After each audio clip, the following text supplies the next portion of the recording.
സാരംഗ് എന്താണ് ബൂത്തിനകത്ത് പോലീസ്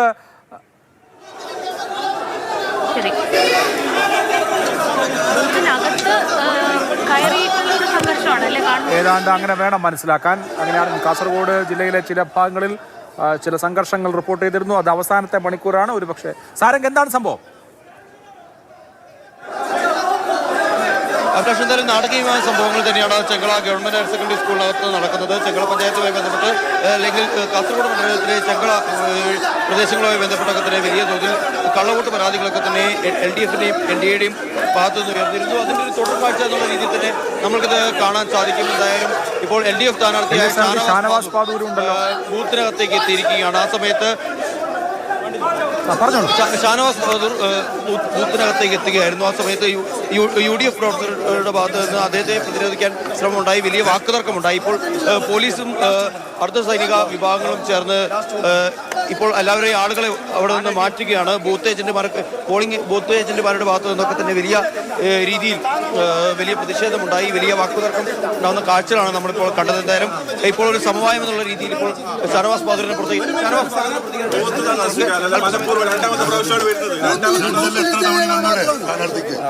സ്ഥാനാർത്ഥി ഒരു തവണ മാത്രമേ ബൂത്തിൽ വരാൻ പാടുള്ളൂ. ഞാൻ രാവിലെ വന്നു, ഇപ്പൊ വൈകിട്ട് കണക്ക് നോക്കാൻ വേണ്ടി വന്നതാണ്. എത്ര പോളിംഗ് എത്ര ശതമാനമായി എന്ന് നോക്കാൻ വേണ്ടി അവിടെ ഇരിക്കുമ്പോഴാണ് ഇവര് സ്ഥാനാർത്ഥി ഇരിക്കുന്നത് ശരിയല്ല എന്ന് പറയുന്നത്. ഇപ്പൊ ഇത് ഇവരെല്ലാം എന്നോട് വേണ്ട ഇരിക്കണ്ട എന്ന് പറഞ്ഞുകൊണ്ട് ഞാൻ അതിന് അംഗീകരിക്കുന്നു. നമുക്കൊരു തർക്കം വേണ്ട. അതാണ് ഇവർ പറയുന്നത്. എനിക്ക് മനസ്സിലാകുന്നില്ല എന്താണ് ഈ പറയുന്നത്. സ്ഥാനാർത്ഥിക്ക് വന്ന് ബൂത്തിലിരുന്ന് അവിടുത്തെ സ്റ്റാറ്റസ് എന്തെന്ന് അറിയാൻ പാടില്ല. ഞാൻ ഇന്നാണ് അറിയുന്നത്. ഞാനിത് 3ാമത്തെ ടേമാണ് മത്സരിക്കുന്നത്. ഇല്ലില്ല, അങ്ങനെ വിഷയമൊന്നുമില്ല. ഇല്ലില്ല, അങ്ങനെ വിഷയമൊന്നുമില്ല. ഇല്ല വിഷയമൊന്നുമില്ല കേട്ടോ. ഓക്കെ.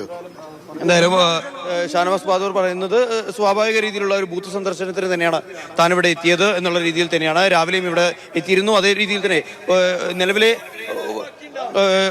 നിലവിൽ വോട്ടർമാർ എത്രത്തോളം ഇവിടെ പോൾ ചെയ്യപ്പെട്ടു എന്ന് അറിയാൻ ജസ്റ്റ് സാധാരണ രീതിയിലുള്ളൊരു പരിശോധന മാത്രമാണ് താൻ നടത്തിയത് എന്നുള്ള രീതിയിൽ തന്നെ പറയുന്നു. വലിയ പ്രശ്നമൊന്നുമില്ല, താൻ ഇവിടെ നിന്ന് മടങ്ങുകയാണ്. പക്ഷേ സ്ഥാനാർത്ഥി ബൂത്തിൽ കയറാൻ കഴിയില്ല എന്ന് ഏത് തരത്തിലാണ് UDFിന്റെ ബൂത്ത് ഏജന്റുമാരുടെ ഭാഗത്ത് നിന്ന് ഈ രീതിയിലൊരു വാദമുണ്ടാവുന്നത് എന്ന് തന്നെയാണ് അദ്ദേഹം ചോദിക്കുന്നത്. മുൻപും പലതവണ തെരഞ്ഞെടുപ്പുകളിൽ മത്സരിച്ചിട്ടുണ്ട്. ഈ രീതിയിലൊക്കെ തന്നെ ബൂത്തുകളിലൊക്കെ തന്നെ കണ്ടിട്ടുണ്ട്.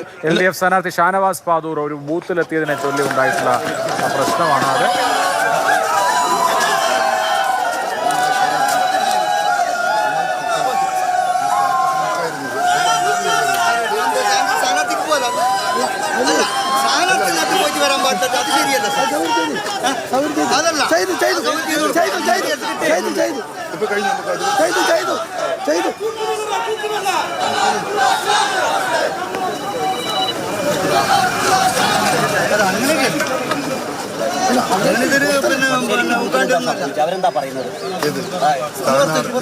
പോളിംഗ് അവസാന മിനിറ്റുകളിലേക്ക് കടക്കുകയാണ്.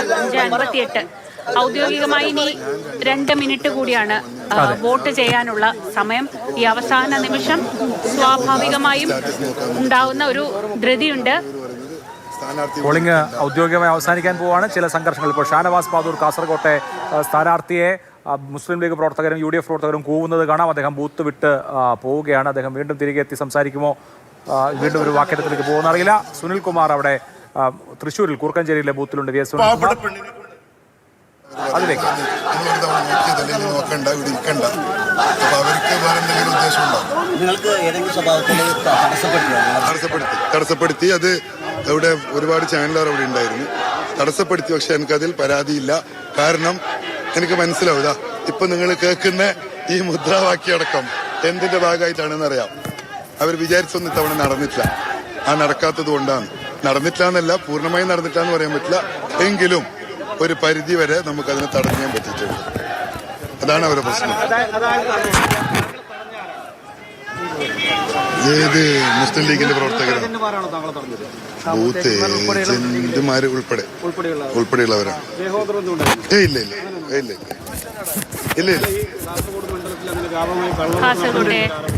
അത് സ്ഥിരമായുള്ള ഇത്തവണ മാത്രമല്ല എല്ലാ തവണയും ഇത്തവണ അവർക്ക് വിചാരിച്ച അത്രയും ലെവലിൽ പറ്റിയിട്ടുണ്ടാവില്ല. അതാണ് ഇപ്പൊ ഈ കാണുന്ന വികാരം. കൂട്ടം ചേർന്ന് ഷാനവാസ് പാദൂരിനെതിരെ മുദ്രാവാക്യം വിളിക്കുന്ന ഒരു സാഹചര്യമൊക്കെ ഉണ്ട്. അത് ലീഗ് പ്രവർത്തകരാണ് ആ മുദ്രാവാക്യം വിളിക്കുന്നത്.